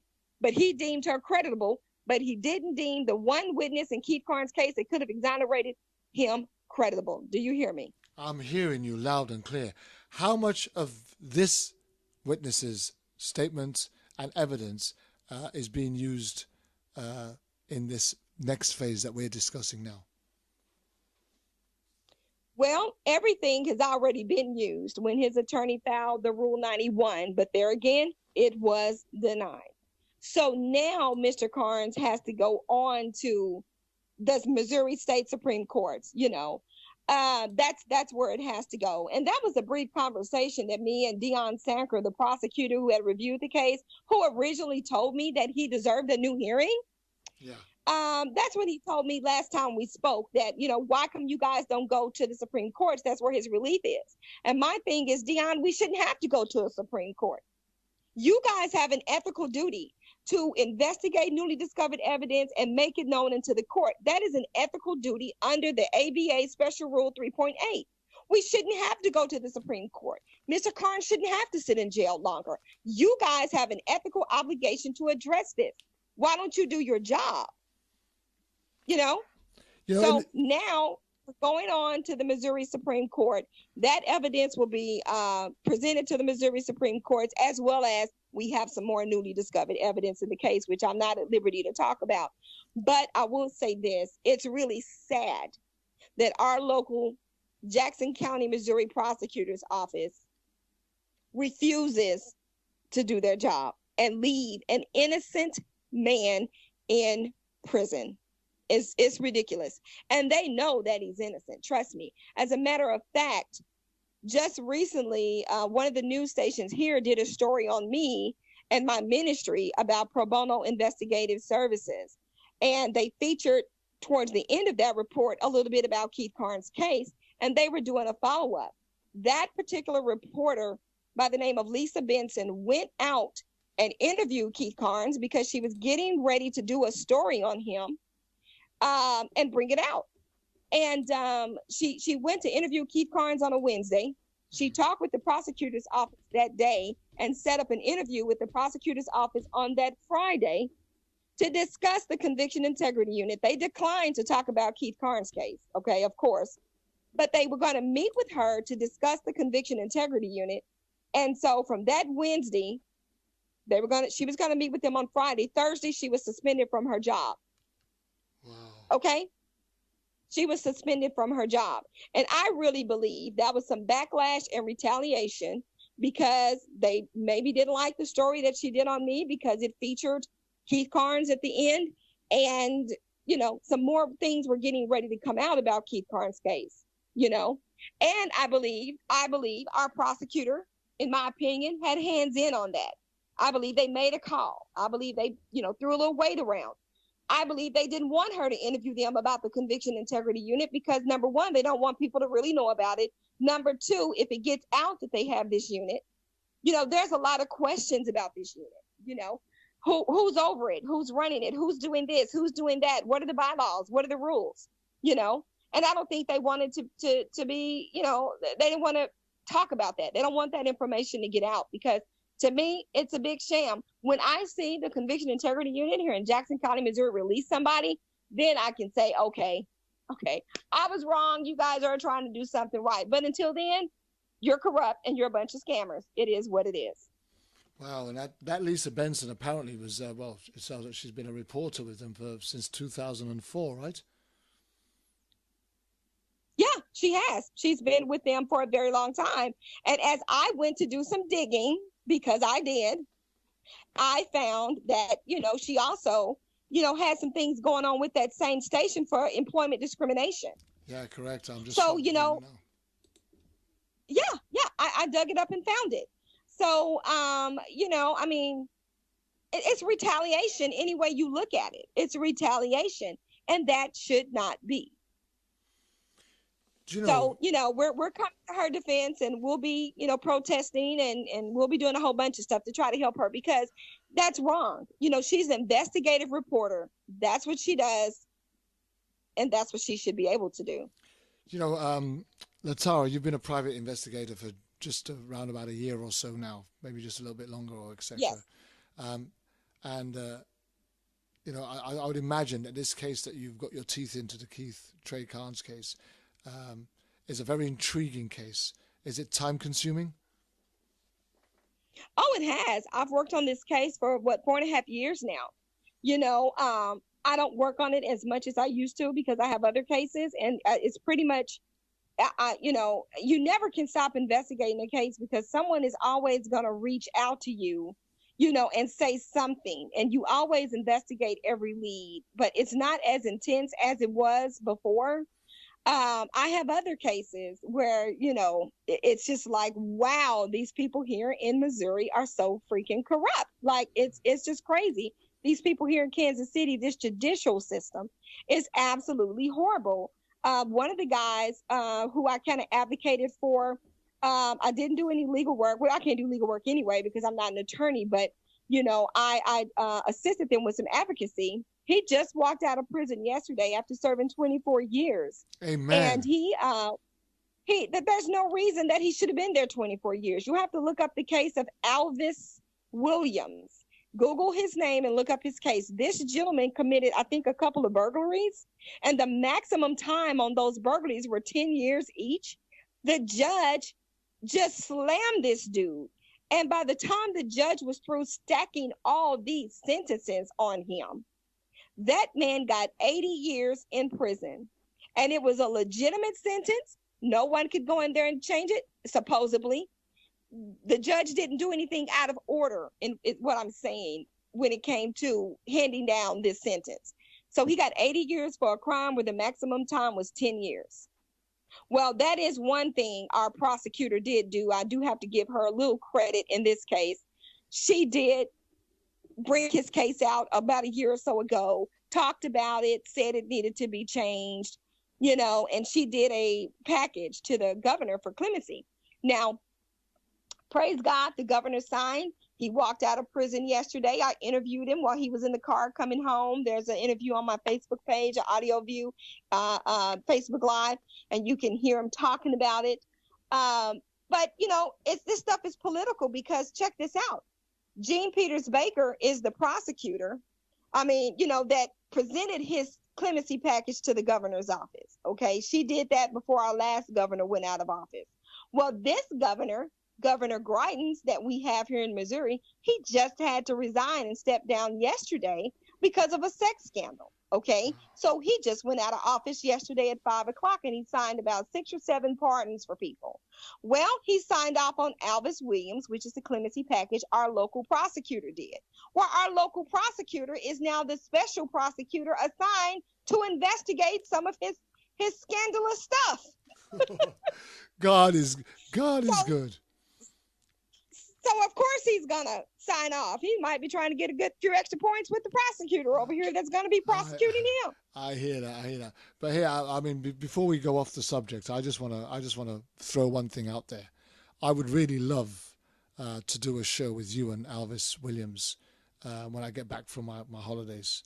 If he wants to talk and he's willing to talk, I'd love to be able to do that show and talk about that particular case at some point.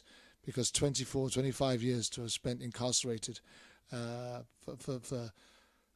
say it wasn't a wrongful conviction as such, but it was definitely a wrong sentence. He didn't deserve the sentence that he received, and I'd like to be able to look into that and see where we go with that one. If that can be arranged for, probably that would be August time. If you can arrange that for me, Latara, I'd love that. Yeah, actually, I was gonna see if he could have come over today. Him and his wife. His wife is, in this whole fighting and stuff. His wife and I become friends, and they were gonna come over today, and I just didn't connect with them this morning. But I will most definitely arrange that. I most definitely will arrange that. Actually, I'm gonna send out a link today and try to collect some funds for him to get some clothing and different items, because they did not know. They had no idea he was going to be released. Right. So that one just came way out of the blue.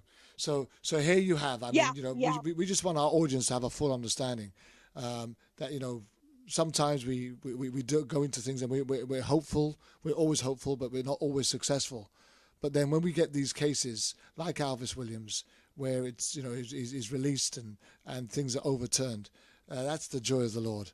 And so therefore there are some success stories, and over the last 2 or 3 years in particular, we've heard of quite a few many. I mean, I interviewed Jimmy Dennis on here just not long ago, who was another one who served over 20 odd years for a crime that he didn't commit, and he actually he wasn't even allowed to come out without the charge or the not guilty plea. He had to hold on to that plea, and they struck a deal on the technicality. But there are many others who have also been released, especially this year. I think there's been about 4 or 5 of individuals who have had long-term sentences cut and have been set free and exonerated for crimes that they didn't and they couldn't have committed.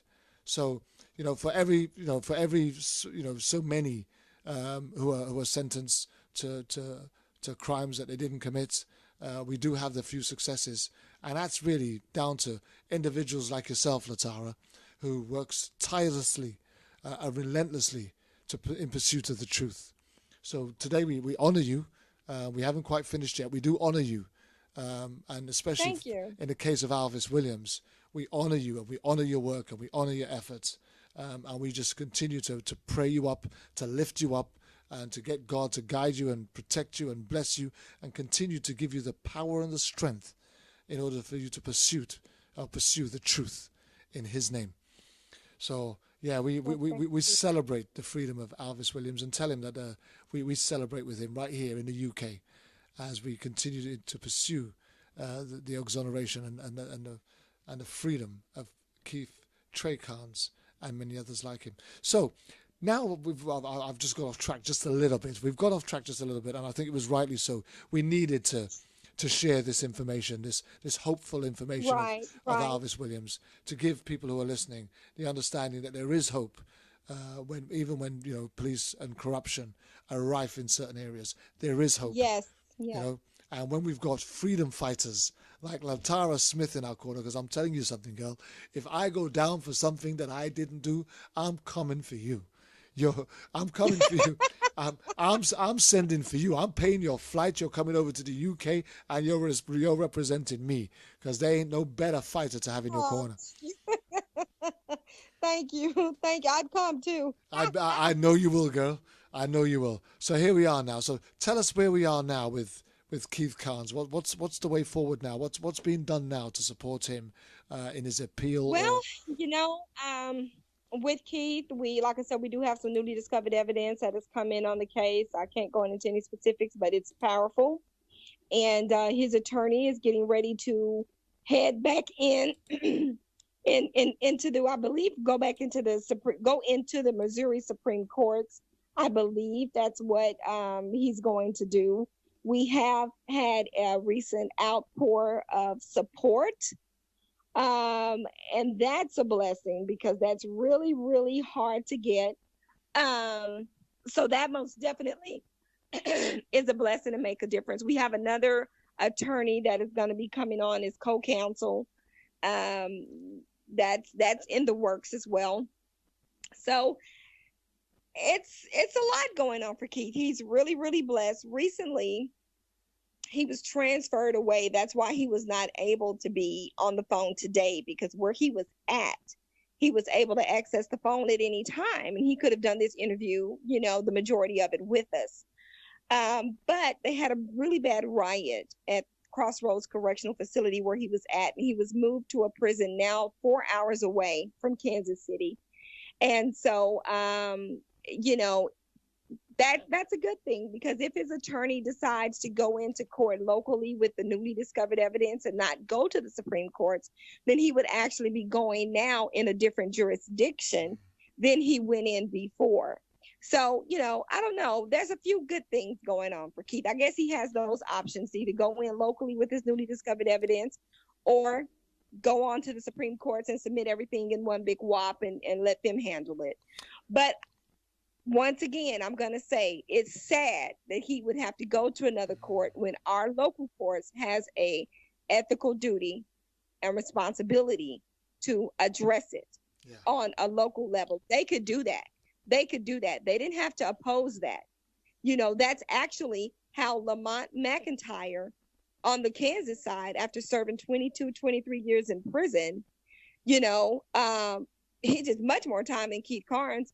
But when his team filed a motion in the local courts there, the opposing party, the district attorney there, Mark Dupree, did not oppose it. He was okay with it being heard. The new evidence was heard, and that district attorney made, you know, the decision to cut him free. So if that district attorney could have heard a case that was 22 years old and say, okay, I'm going to allow it to be heard back in my jurisdiction again. And you know why he did that?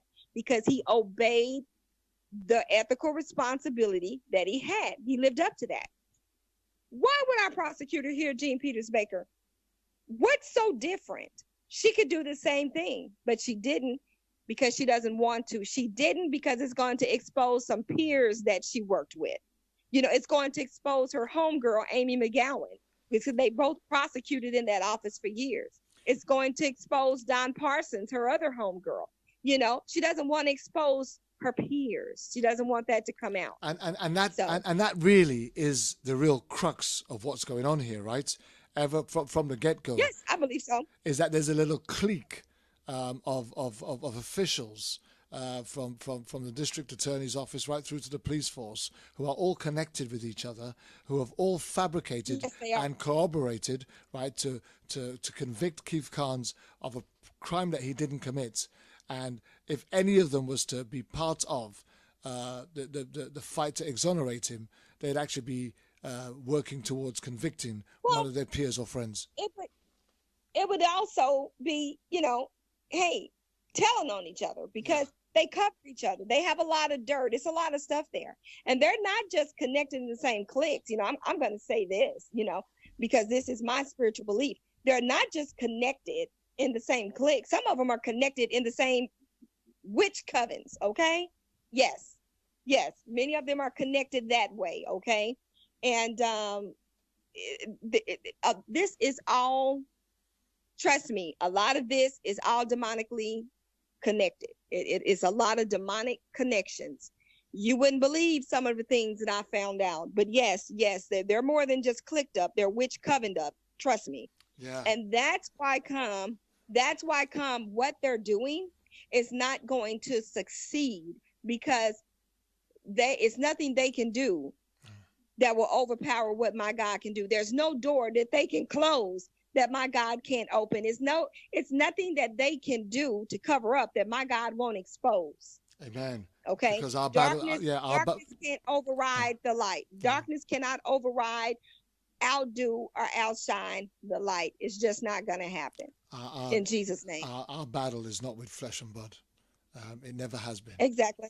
And so we're fully aware of that, and we're just fighting with the full armor. We put on our armor, and we speak the truth. And, you know, the funny thing is, irrespective of how many times it gets turned down or how many times it gets battered back, the truth will always prevail, because you can't fight the truth, you know, because when you're fighting with truth, God's in your corner.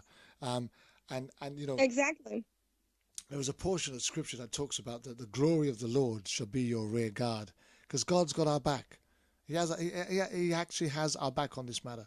And I'm so proud to be, you know, just speaking with you, working alongside you somehow, contributing in any way that we can in order to expose the truth, expose the lie, reveal the truth, and help exonerate Keith Trey Carnes and bring him home to his family. How has his family, by the way, Latara, been receiving? His family is doing okay. As a matter of fact, I'll bring this up. His family is doing fine. However, like many of our families, there's a lot of financial strains going on. And we now have a legal defense fund that's out in social media for Keith Carnes. You can go to my page, or maybe Kervin, you can post it on your page. But we do have a legal defense fund that just came out yesterday, because in order to move forward with his attorney, we do need to get his attorney some funds. So we're trying to raise $4,000 to assist Mr. Carnes in his legal fees. Of course, like I said, his family is financially strapped. So we're turning to man, turning to supporters to ask for their help, to help us get on down the road with these fines. Because, when you're not represented by, like the Innocence Project or something, you have to pay for your post-conviction relief representation. And so we were doing really good about having funds to pay for his attorney, but those funds have been exhausted. And now we're asking for the support of others to help with that situation. So we're trying to raise $4,000 for Mr. Carnes so he can get his next motion filed in court. So, well, you know that you're free to post that on my wall. You've now been made a moderator and a family member on the issues today, so you can post that freely on there now. And I'll continue to encourage you to post any of the updates that you feel free, or anything that's relative to the type of work that we do here on Issues Today and you do out on the streets. You can post that freely, not just on my wall, but on Issues Today as well. You have the freedom to do that. All right. Thank you. In Jesus' name, because you are a warrior. You're a true warrior, and we do take our hats off to you. Listen, before we take off, is there anything else that you wanted to add to the information that you shared with us so far today that we haven't yet covered that you might feel is relevant and important? We've pretty much covered everything, but I just want to ask the listeners who are believers, please, lift Keith Carnes, lift his family up in prayer, lift his legal team up in prayer, lift me up in prayer, because fighting these cases and doing the type of work that I do, I come up under a lot of demonic oppression. Boy, the enemy comes for me. So, prayers and more prayers. Send them this way in Missouri to me as well, because, they're most definitely needed. And anyone that can support and help with this legal defense fund, we most definitely, we need that support. We need that help. Because it takes, they say it takes a village to raise a child. Well, guess what? It takes villages to help set an innocent person free, because, it's very expensive, so we have to come together and do this. Amen. Just one additional question, which might sound very strange. Private detective work, private investigator work, this type of activism and the type of work that you're involved with, especially when it comes to dealing with authorities in high positions who have misused their positions and their authority and trust. I would imagine that it's a very difficult position for anyone to be in, but for a woman, some people will think, well, that's a bit of a dangerous game. Has it scared you at all? Has there been threats against you at all? And what keeps you going in this fight for freedom, truth, and justice? Yes, there's been threats. I've come outside my house to get ready to go to a rally, and my tires have been slashed. I've received phone calls, racist phone calls. Niggers like you end up floating in the river, end up in a river with the brick tied to your neck. Keep running your mouth. Keep trying to get that nigger out of jail and see what happens to you. I've got those phone calls before. I've actually received, very intimidating communication from Detective Robert Blim. Okay. He's contacted me. And, more so let me know if you be a problem for me, I'm going to be one for you, in a real slick way is how he said it. I've been, when I wouldn't cooperate with I can think of one, and I just have to be honest. one law professor that is involved with one of the big Innocence projects. I wouldn't shut up about Mr. Alvin Brooks and what he didn't do in Keith Carnes' case. And, I was straight out threatened and told, if you expose anything else on Alvin Brooks, I'm going to report you for practicing law without a license. And, he wanted me to take some posts down that I had out about Alvin Brooks, and I wouldn't do it because I don't, I'm going to expose what God said to expose. So I've even had, quote unquote, lawyers that are supposed to be fighting for justice and fighting for the innocent, come against me and tell me, hey, you better do this or else. And they literally blackballed me here too. I want to say that some of these attorneys, a couple of these big wig attorneys, because I was exposing stuff that was calling out their friends. Do you understand what I'm saying? Yes, absolutely. Yeah. So, So when I didn't accept an offer to come aboard and be a part of this particular organization and, didn't sell Keith Carnes out and give them something that they wanted out of his file, well, I didn't join the clique. So they came for me, forbidden their clients to speak to me, told me if you talk to her, we're going to drop you off the case. We're not going to represent you. It's a rough game, but I'm going to keep playing it. Nobody's going to intimidate me to get out of it. And if you come for me, my God's going to come for you. And it's just that simple. Amen. Well, look, hey, we've had a great time with you again, Latara. I really always look forward to talking to you live on this radio show. And we look forward to tying up again. And don't forget, we're gonna get together and we're gonna come up with a date where we're gonna bring Alvis Williams right here to talk about the 25 years he spent in prison, that he shouldn't have spent in prison, and we'll continue to support you and the work that you do.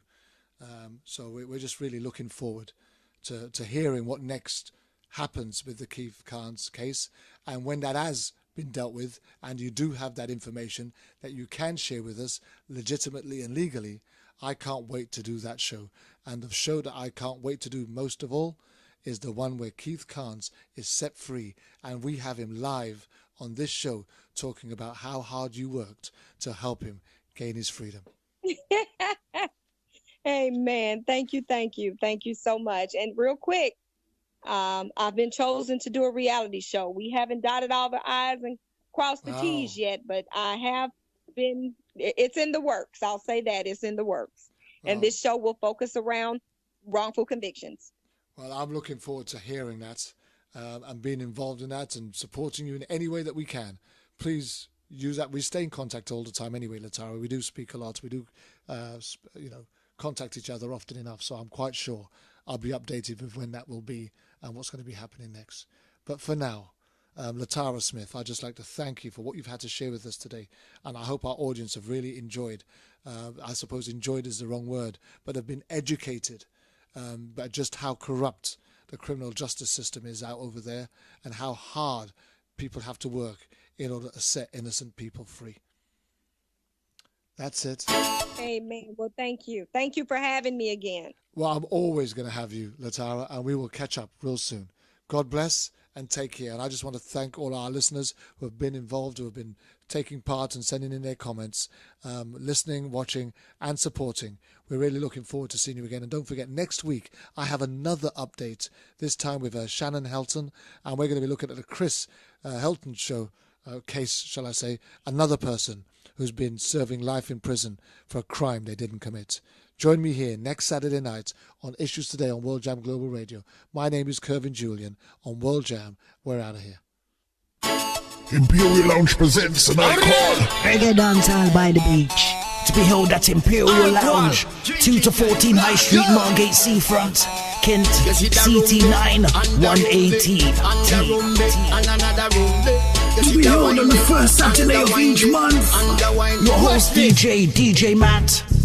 Also rotating DJs, Roddy Boone, DJ Happy, and Younger General. Doors open 8 p.m. till late. Free entry all night. Music policy, reggae, dancehall, and a touch of soul. On the first Saturday of each month. Reggae dancehall by the beach. At the Imperial Lounge Margate. Do remember you you can also get VIP and shisha booking. More info on the World Jam Global website. That's www.worldjamglobal.com. Also www.imperialloungemargate.co.uk. See you there.